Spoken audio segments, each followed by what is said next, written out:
Praise lord అండి. అందరూ ఎలా ఉన్నారు? బాగున్నారండి. ఈరోజు దేవుని యొక్క మాటలు, యేసును ఎలా అనుసరిస్తూ ఉండాలి. బైబిల్లోని దేవుని వాగ్దానం వచనాల్ని ప్రతిరోజు చదివి హృదయంలో పదిలపరుచుకోండి. ప్రత్యేక వచనాల్ని కంఠస్థం చేసుకోండి. అవి మీకు సహాయపడతాయి.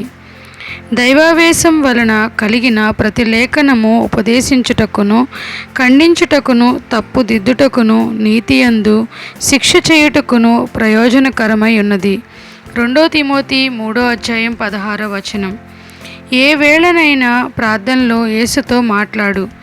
జీవితంలో మంచి వాటన్నిటిని బట్టి దేవునికి కృతజ్ఞతలు చెల్లించు. ఆయన నీ కోసం చేసిన వాటిని బట్టి ఆయన్ను స్తుతించు. నీ అవసరాలు ఏవైనా ఉంటే వాటిని గురించి ప్రార్థించు. యేసు నామములో ప్రార్థించు. ఆయన చిత్త ప్రకారం మీరేమి అడిగినా ఆయన వింటాడు. 1 యోహాను 5:14 మీరు తండ్రిని నా పేరిట ఏమి అడిగినను ఆయన మీకు అనుగ్రహించును. యోహాను 16:23 ఒకరికొకరు ప్రార్థన చేయుడి. యాకోబు 5:16 మిమ్మును హింసించు వారి కొరకు ప్రార్థన చేయండి. మత్తయి సువార్త 5:44 యేసు శిష్యులకు నేర్పించిన ప్రార్థన. ఈ విధంగా ప్రార్థించమని యేసు తన శిష్యులకు చెప్పాడు.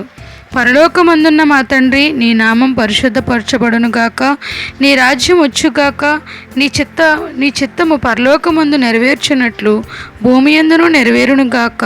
మా అనుదిన ఆహారము నేడు మాకు దయచేయము. మా రుణస్థులను మేము క్షమించి ఉన్న ప్రకారం మా రుణములు క్షమించుము. మమ్మను శోధనలోనికి తేక దుష్టుని నుండి మమ్మను తప్పించుము. ఎందుకంటే రాజ్యము, బలమును, మహిమయు నీదే తండ్రి. మత్తయి సువార్త 6:9-13 ఈ ప్రార్థన మనకి కనిపిస్తుంది. మనం ఎలా జీవించాలో దేవుని 10 ఆజ్ఞలు బోధిస్తున్నాయి. నిర్గమకాండము 20 మొదటి 4 దేవుని పట్ల మన ప్రేమను గుర్తించినవి. నేను తప్ప వేరొక దేవుడు నీకు ఉండకూడదు. దేని రూపమునైనను విగ్రహమునైనను నీవు చేసుకొనకూడదు. వాటిని సాగిలపడకూడదు. వాటిని పూజింపకూడదు. నీ దేవుడైన యెహోవా నామమును వ్యర్థముగా ఉచ్చరింపకూడదు. విశ్రాంతి దినమును పరిశుద్ధ దినముగా ఆచరించుటకు జ్ఞాపకం ఉంచుకొనుము. మిగతా 6 సాటి మానవుడి పట్ల మన ప్రేమను గుర్తించినవి. నీ తండ్రిని నీ తల్లిని సన్మానింపుము. నరహత్య చేయకూడదు. వ్యభిచరింపకూడదు. దొంగిలింపకూడదు. నీ పొరుగువాని మీద అబద్ధ సాక్ష్యం పలుకకూడదు. నీ పొరుగువాని దేనినైనా ఆశింపకూడదు. దేవునికి లోబడి ఉంటే ప్రార్థనలకు జవాబు లభిస్తుంది.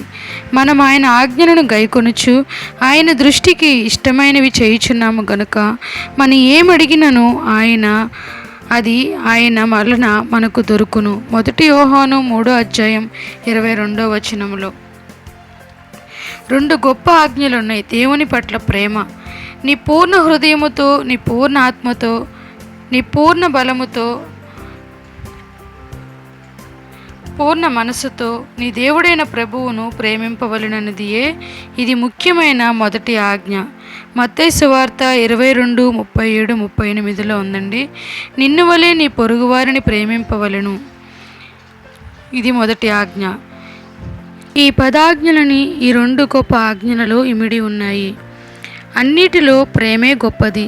ప్రేమను గూర్చిన గొప్ప అధ్యాయం 1 కొరింథీ 13:1-8 మనుష్యుల భాషలతోనూ దేవదూతల భాషలతోనూ నేను మాట్లాడినను ప్రేమ లేని వాడినైతే మ్రోగేడు కంచును గణగణలాడు తాళమునై యుందును. ప్రవచించు కృపావరము కలిగి మర్మములన్నీయు జ్ఞానమంతయు ఎరిగిన వాడైనను కొండలను పెగలింపగల పరిపూర్ణ విశ్వాసం గలవాడైనను ప్రేమ లేని వాడనైతే నేను వ్యర్థుడను. బీదల పోషణ కొరకు నా ఆస్తి అంతయు ఇచ్చినను కాల్చబడుటకు నా శరీరమును అప్పగించినను ప్రేమ లేని వాడినైతే నాకు ప్రయోజనమేమీ లేదు. ప్రేమ దీర్ఘకాలము సహించును, దయ చూపించును. ప్రేమ మస్కరపడదు. ప్రేమ డంబముగా ప్రవర్తింపదు. అది ఉప్పొంగదు. అమర్యాదగా నడవదు, స్వప్రయోజనమును కొనదు, త్వరగా కోప్పడదు, అపకారమును మనసులో ఉంచుకొనదు, దుర్భీతి విషయమై సంతోషపడక సత్యమునందు సంతోషించును, అన్నిటికీ తాళుకొనును, అన్నిటినీ నమ్మును, అన్నిటినీ నిరీక్షించును, అన్నిటినీ ఓర్చును. ప్రేమ శాశ్వత కాలముండును, ప్రవచనములైనను నిరర్థకములగును. విశ్వాసము, నిరీక్షణ, ప్రేమ ఈ మూడు నిలుచును. వీటిలో శ్రేష్టమైనది ప్రేమయే. దేవుడు ప్రేమయే ఉన్నాడు, దేవుడు ప్రేమాస్వరూపుయై ఉన్నాడు. ప్రేమయందు నిలిచియుండువాడు దేవుని యందు నిలిచియున్నాడు. 1 యోహాను 4:16. నీవు ఇతరులకు సాక్ష్యం చెప్పాలి, దేవుడు కోరుతున్నాడు. నీవు నీ ఇంటివారి యొద్దకు వెళ్ళి ప్రభువు నీ యందు కనికరపడి నీకు చేసిన కార్యములన్నిటినీ వారికి తెలియజెప్పమనెను. మార్కు సువార్త 5:19. దేవుడి పరిశుద్ధ వాక్యం దీవించునుగాక. ఆమెన్. ప్రైజ్ ద లార్డ్ అండి. Thank you so much.